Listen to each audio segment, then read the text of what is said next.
देखो, पढ़ाई लिखाई शुरू करने से पहले हमें क्या चीज सोचना चाहिए, इस पर आज मैं थोड़ी सी चर्चा करूंगा। देखो, हम पढ़ने लिखने बैठते हैं तो हमें पता नहीं होता है कि हम किस लिए पढ़ रहे हैं। तो सबसे पहले इस बात को समझ लो कि पढ़ने लिखने से पहले अपना एक उद्देश्य निर्धारित होना चाहिए कि हम किस उद्देश्य से पढ़ाई करने वाले हैं। समझ रहे हो? देखो, तो जब भी हम अपना पढ़ाई का उद्देश्य निर्धारित करते हैं, हमें कई तरह के फायदे होते हैं। तो पहले हम खोजते हैं कि हम किस उद्देश्य के लिए पढ़ते हैं। मेरी समझ में अभी जो भी कंपटीशन एग्जाम की आप तैयारी कर रहे हो, उसमें पढ़ने का उद्देश्य अलग अलग स्तरों पर होता है। जैसे आप यदि प्री के लिए पढ़ाई कर रहे हैं, तो प्री के लिए पढ़ाई कर रहे हैं तो आपका उद्देश्य होना चाहिए कि क्या आपको तथ्यात्मक बातें जो प्रीलिम परीक्षा को निकालने के लिए आवश्यक है वो याद हो रही है या नहीं। पहली बात ये। दूसरी बात, जिस टॉपिक की आप तैयारी कर रहे हो उस टॉपिक के प्रश्न आपसे बन रहे हैं या नहीं बन रहे हैं, ये आपका दूसरा उद्देश्य होगा। उसी में दो उद्देश्य हो गए प्री के, एक तो याद करना और दूसरा प्री के सारे क्वेश्चंस आपसे बनने चाहिए, इस तरह की आपकी प्रैक्टिस होनी चाहिए। दूसरा यदि देखें हम मेंस के संबंध में, तो मेंस यदि आप पढ़ रहे हैं तो मेंस का जो उद्देश्य होगा ये होगा कि आपके पास एक अवधारणात्मक समझ विकसित होनी चाहिए। और यदि अवधारणात्मक आपके पास समझ विकसित नहीं होती है तो आपको पढ़ना व्यर्थ हो जाएगा, क्योंकि अवधारणात्मक समझ विकसित ना हो तब तक आप लेखन नहीं कर सकेंगे, उत्तर लेखन नहीं कर सकेंगे, आप निबंध लेखन नहीं कर सकेंगे। इसलिए मेंस का पढ़ने का उद्देश्य, यदि आप मेंस के लिए तैयारी कर रहे हैं तो उसका उद्देश्य आपको यह निर्धारित करना चाहिए कि मेरा उद्देश्य जो अवधारणात्मक समझ विकसित करना है किसी भी विषय के प्रति, वो विकसित हो रही है या नहीं हो रही है। ये बात आपको निर्धारित करके रखना होगा। दूसरी बात है कि आपको मेंस में लेखन आ रहा है या नहीं आ रहा है। अगर मेंस में लेखन नहीं आ रहा तो पढ़ना लिखना व्यर्थ हो जाता है, क्योंकि लेखन ही नहीं आया तो आपका जो लेखन है वही तो आपके सामने प्रस्तुत रहेगा, मतलब कि जो परीक्षक है उसके सामने वो लेखन ही मौजूद रहेगा। इसलिए ये दूसरा उद्देश्य आपका निर्धारित होना चाहिए कि मेंस के पढ़ने टाइम आपको ऐसा हो। तीसरा चीज, हम मनोरंजन के लिए भी पढ़ते हैं। तो मनोरंजन के लिए जब भी हम पढ़ते हैं, हमें ये बात समझना चाहिए कि मनोरंजन का उद्देश्य होता है कि हमारे दुख संताप, हमारे निगेटिविटी, क्या वो चीजें दूर हो रही है या नहीं।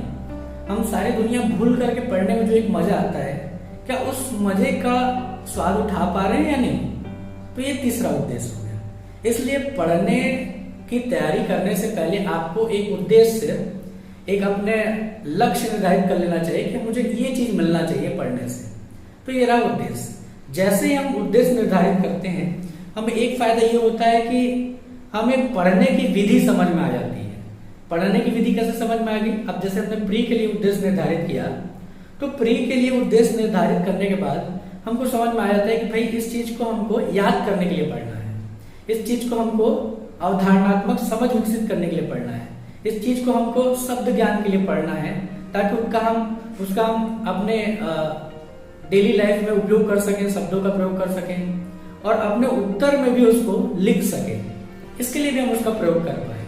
सारी बात तो प्री के लिए भी एक विधि तैयार हो जाएगी और मेंस के लिए भी अपने आप एक विधि तैयार हो जाएगी, है ना। हालांकि मेंस की विधि में कुछ और बातें भी जुड़ जाएंगी, जैसे कि आपको पुनर्मूल्यांकन करना आना चाहिए, स्वयं को मूल्यांकन करना चाहिए। मैं कहूँगा स्व मूल्यांकन करना चाहिए, आत्म मूल्यांकन करना चाहिए कि मैंने जो उत्तर लिखा है वो किन किन दृष्टियों से सही है, क्या उस उत्तर लेखन में उतने नंबर मिलेंगे जितने मिलने चाहिए। इस तरह का आपको पुनर्मूल्यांकन करना चाहिए। दूसरा, अपने मित्रों से मूल्यांकन करवाना चाहिए। सारे मित्रों से तो मैं नहीं कहूँगा, जो योग्य है, जो थोड़ा सा अच्छा मतलब आपको सुझाव दे सकते हैं, उनसे आपको मूल्यांकन करवाना चाहिए। और तीसरी बात, कोई टीचर यदि है तो उससे जरूर अपना मूल्यांकन करवाना चाहिए, ताकि वो आलोचनात्मक दृष्टि से क्या करे, आपके द्वारा जो मेंस की तैयारी की गई है उसका वो क्या करे, लेखन जो उसका किया गया है उसका वो पुनर्मूल्यांकन करे, उसकी जांच करे, उस संबंध में जो आवश्यक सुझाव और सुधारात्मक सुझाव हुए वो दे सके, आपको दे सके, ताकि वो आप उस पर सुधार काम कर सको। है ना। तो ये मेंस की विधि होगी।